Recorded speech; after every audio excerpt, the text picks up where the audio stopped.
Elisha ఆ ఊరు రాగానే ఆ ఊర్లో ఆ కాలంలో నీళ్లు బాగలేదు, అయ్యా బాగలేదయ్యా అని చెప్పగానే ఓ పని చేశాడు. అక్కడ ఏం చేశాడంటే ఒక క్రొత్త పాత్రను తీసుకొని రమ్మన్నాడు. ఏం పాత్ర? పాతది కాదు, కొత్తది తీసుకొని రమ్మన్నాడు.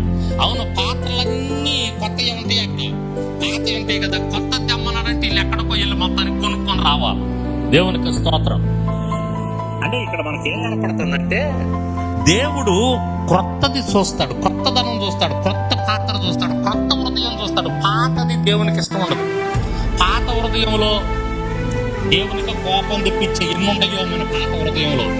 ఆ పాత హృదయాన్ని తీసేసుకుని కొత్త హృదయం కావాలి మనకి. అది కోరుకుంటాడు. నువ్వు ప్రార్థనకు రాగానే కూడా క్రొత్త హృదయంతో, అయ్యా నా మీద నీ కోపం తీసేయ్యా అని ప్రార్థన చేసేస్తే కొత్త హృదయం వస్తుంది.